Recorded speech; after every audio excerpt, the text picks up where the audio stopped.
Hai, namaku Olivia, aku 14 tahun. Pernahkah kamu malu dengan orang tuamu? Apa mereka mempermalukanmu di sekolah? Atau membuatmu terlihat bodoh di depan teman-temanmu? Aku harus menahan banyak kekonyolan dan penghinaan. Tonton videonya sampai akhir dan kamu akan pelajari bagaimana terkadang anak-anak bisa sangat kejam. Aku tidak pernah tahu orang tuaku yang sebenarnya. Mereka meninggalkanku di panti asuhan ketika aku masih bayi. Aku hidup di situ selama 14 tahun. Dan aku tidak bisa berkata bahwa itu masa yang buruk. Di sana ada orang dan pegawai yang baik. Aku cukup nyaman, tapi tetap saja, aku selalu berharap diangkat oleh sebuah keluarga di mana aku memiliki seorang ayah dan ibu. Tapi ini tidak terjadi cukup lama. Ketika aku beranjak 14 tahun, seorang guru menghampiriku dan berkata bahwa di sana ada sebuah pasangan menikah yang ingin mengangkatku. Mereka orang yang baik. Aku sangat bahagia dan segera setuju untuk menemui mereka. Tapi gurunya mengingatkanku bahwa aku mungkin tidak akan langsung terbiasa dengan mereka. Karena mereka spesial. Mereka adalah orang kerdil. Di saat itu aku tidak mengkhawatirkannya dan aku setuju untuk bertemu. Aku membayangkan diriku dengan orang tua baruku dan bersinar dengan kebahagiaan. Ketika aku melihat mereka untuk pertama kalinya di Skype, mereka sangat manis dan senang melihatku. Pernahkah mimpimu terwujud? Segera hari itu tiba ketika orang tuaku datang untukku. Aku sangat bersemangat. Setelah semuanya, mulai hari ini, sebuah hidup yang berbeda akan dimulai. Aku tidak punya ide apa rasanya hidup dengan sebuah keluarga, tapi semuanya akan berubah. Aku menunggu mereka di lorong, dikelilingi oleh teman-temanku. Kita berpisah dan berjanji dengan satu sama lain untuk tetap menjaga hubungan. Orang tuaku masuk dan aku melihat dua orang yang sangat pendek. Ya, aku tahu bahwa di sana ada sebuah penyakit, kekerdilan, dan tentu saja aku melihat mereka di foto dan bertemu di Skype. Aku yakin bahwa aku bebas dari penilaian orang, tapi seketika itu terasa sangat aneh. Aku menyadari tatapan dari anak-anak, dan aku bisa mendengar mereka tertawa. Orang tuaku menghampiriku dan berkata bahwa mereka senang melihatku. Aku sangat bingung dan tidak bisa menjawab.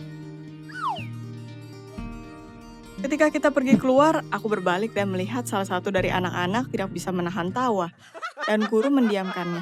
Kita datang ke rumah baruku. Orang tuaku menunjukkanku semuanya, dan aku sangat suka di sana.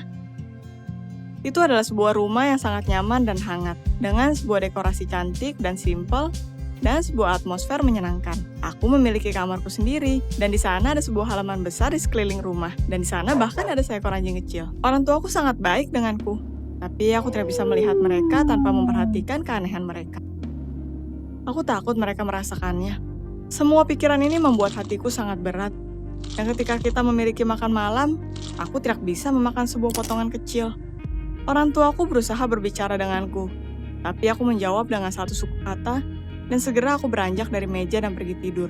Aku tidak bisa menahan lebih lama lagi ketegangan ini. Keesokan harinya setelah sekolah aku pergi ke panti asuhan, ke anak-anak, berharap mendapat dukungan. Tapi ketika aku tiba, aku langsung mendengar cekikikan dan merasakan tatapan marah padaku. Aku berusaha mengacuhkannya dan hanya berbicara dengan mereka.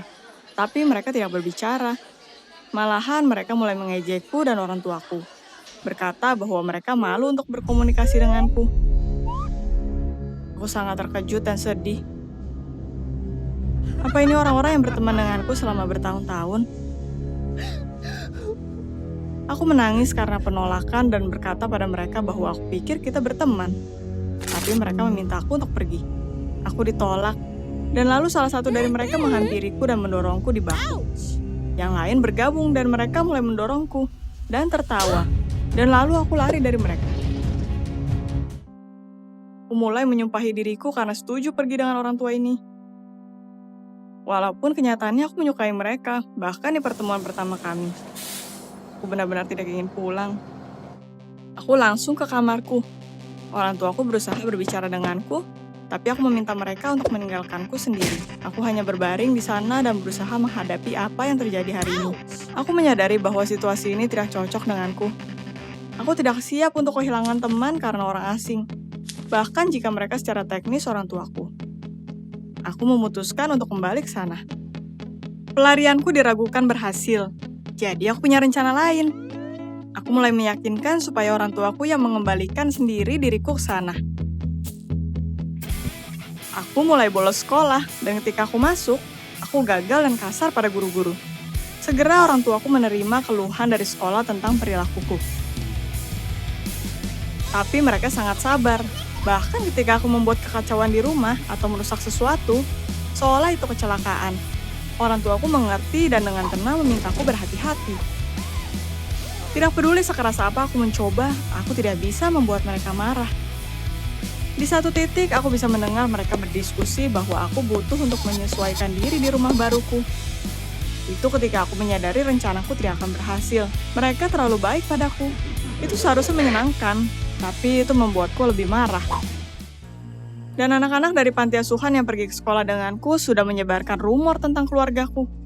Dan sekarang, bahkan di sekolah, aku tidak bisa mengambil satu langkah tanpa diejek. Pernahkah kamu dibully? Maka kamu tahu yang kurasakan.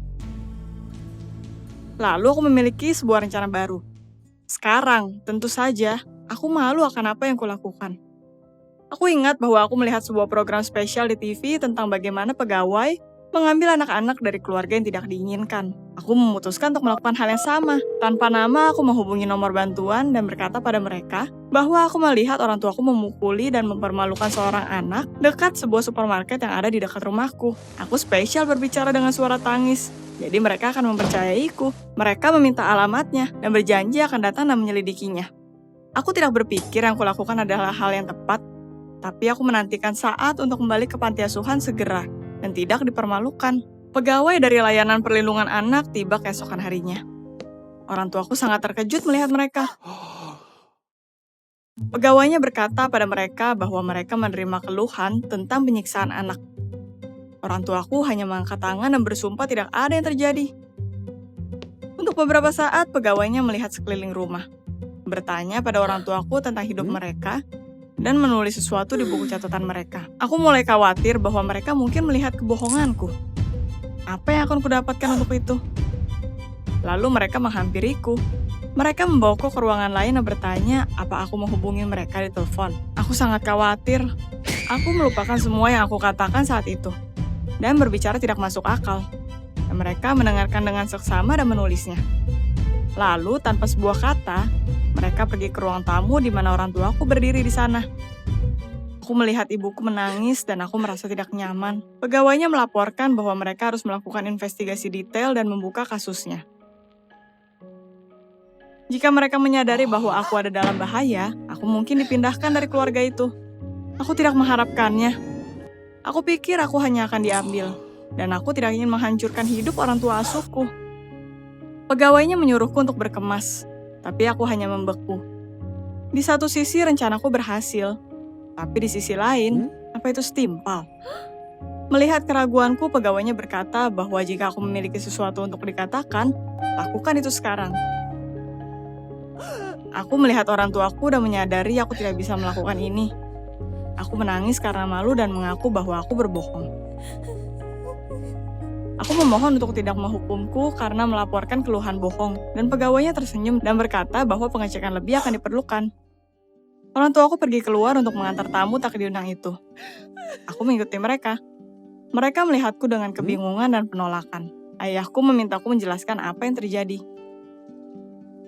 Sambil menangis, aku berkata pada mereka bahwa aku dibully oleh teman-temanku di panti asuhan dan teman-temanku di sekolah karena orang tuaku kerdil. Ayahku berkata padaku bahwa mereka tidak mau menjadi beban untukku dan menghancurkan hidupku. Mereka hanya ingin untuk menerimaku di keluarga mereka. Aku bisa pergi kapan saja. Mereka tidak akan menahanku. Tapi lalu mereka berkata sebelum aku melakukannya, aku harus bertanya apa yang lebih penting untukku.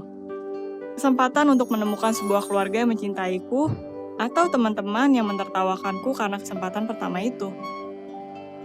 Tentu saja aku tahu apa yang dia maksud. Teman-teman yang berperilaku seperti ini bukan teman sama sekali. Tapi sebuah keluarga seperti ini apa yang kuimpikan sepanjang hidupku. Bagaimana kamu bisa menghilangkan mimpimu karena kenyataan bahwa seseorang di luar sana mentertawakanmu? Aku sangat malu bahwa aku sudah menyebabkan banyak masalah pada orang tuaku. Aku meminta pengampunan.